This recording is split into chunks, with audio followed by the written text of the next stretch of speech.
My name is Sherry Holmes, and I have been working in construction for a very long time at this point.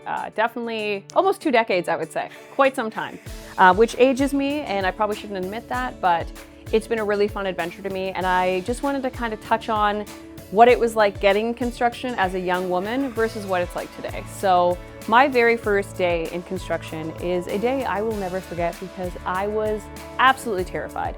It wasn't just my first day in construction, it was also my first day in front of a camera. So I think I was doubly anxious about life at that point. And I still get nervous every day, whether I just be on site, whether we're filming, because I think it's normal to not know everything, and admitting that can be quite difficult. Things change a lot, whether that be with tools, materials, trades, talking to yourself on camera, talking to the people behind a camera. We have one right here. And it's just always very different, but it is fun. So I digress. My very first day in construction, I agreed to join our construction crew, which was my dad's construction crew at the time. And it took a long time for me to even say that I would join. And at that point, we were packing up all of our tools and belongings to move to New Orleans, Louisiana, so that we could start this brand new build. So I had just turned 21 2 days prior, and it was for Homes in New Orleans, that series, and we actually started a build to complete a brand new rebuild of a home in the lower 9th Ward of New Orleans, 3 years after Hurricane Katrina. So when I agreed to join the construction crew, I think it was probably a week out. So all we had to do was start packing and putting our lives together and organizing in order to fly out there. So I hadn't really had any experience in the build at that point. We flew in, unpacked, and the very next day we were on site filming. So we hit the ground at about 7 a.m. We had to start very early because of the weather. We get hot days here in Canada, but the humidity hits you a little bit different down there. The weather was different, our workload was very different. We generally worked from about 7 a.m. until whenever we were finished. You eat what you can as you go, and you go back to work the next day. We worked 7 days a week, but that very first day was getting onto a plot of land with nothing on it and just learning from scratch. I didn't even know how to read a measuring tape. So not a girl of numbers. I'm not a mathematician by any means, but I had to learn how to read a measuring tape, do work myself, ask other people questions, rely on others for help. But I also wanted to focus on, making sure that I was there for the right reason.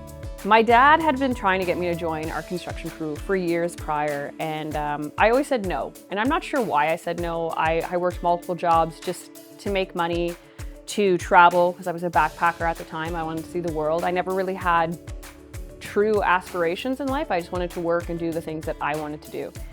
And my dad really tried to convince me to join our construction crew because I enjoyed coming to help them after hours. So if they were working late, I'd come into site. They weren't allowed to film me because I did not want to be on camera, and I would help with whatever kind of I was told to do. So again, I went into New Orleans without really any experience and just trying to do what I could. So I had to really become comfortable with asking for help, or, hey, what can I do next? I just finished this task. What else do you need me to do? And at first I thought, that makes me sound like I don't know anything. And you know what? I didn't know anything, and that's okay.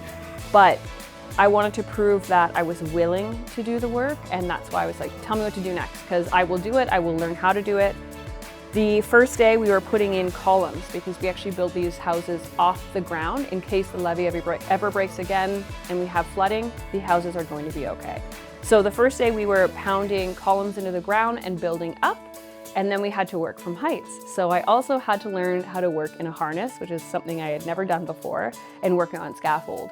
Once we started our framing process, that was very interesting because I think I was using power tools more so than I ever had before. Instead of just lugging things around and lifting heavy things, I actually had to function and use like a drill or a miter saw. So my brother taught me how to read a measuring tape, and I hid behind one of these columns because I didn't know how. And I would read every single tick. And I know, hey, at least I'm doing the work, but I didn't want people to see that I couldn't read a measuring tape. They didn't need to know. I had to practice so that I felt like I could be someone on a construction site. Long story short, every day was a different challenge, and it could be very difficult for me at times, especially walking into a male-dominated industry. I was one woman on a site of men. And to be comfortable with not only that, comfortable with myself, comfortable learning on camera and using new tools, versus now I can actually speak to a camera and feel somewhat comfortable. I'm still more of a nervous Nelly than some people. I guess that comes with confidence and stuff and practice as you age. I can pick up a power tool with confidence. I enjoy using tools. I have my own tools instead of borrow other people's.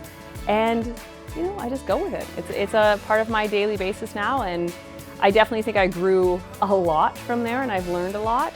I think it's okay to admit that I don't know everything, and in construction, in the trades, things are always moving. You're always learning something new, and they're always evolving, so it's important to know that you're not going to know everything and to just keep going and keep learning on a daily basis. Looking back on how our jobs used to be, even after we completed my first ever on-site filmed project, which was Holmes in New Orleans, we moved on from there to Holmes inspection, and it was a lot more chaotic. We would work until 12 a.m. That was normal. We would try so hard to get all of our work done. It was just crazy, and it was a very big mental and physical load. Now we are much more organized, but I have to be much more organized. We have sometimes multiple job sites, first of all. So let's say we're doing 3 different jobs at once. We are also filming different series at once. So myself, my brother, and my dad are usually bouncing between our different shows, our different sites, and our different series, and trying to remember what we're doing, which job is which, what's happening here. But if it's not organized, we physically cannot get this all done. So we are working to the clock. Everything is written down. We know exactly what's going on, where we're supposed to be, when we're supposed to be there. And I am actually a parent now. So now that I have 2 kids, I'm not as free to work all night and weekends. And if I'm not scheduled, my family is suffering. So I have to make sure that everything is done in a certain way. I feel like it's still chaotic, but it's organized chaos, and I wouldn't change it for the world.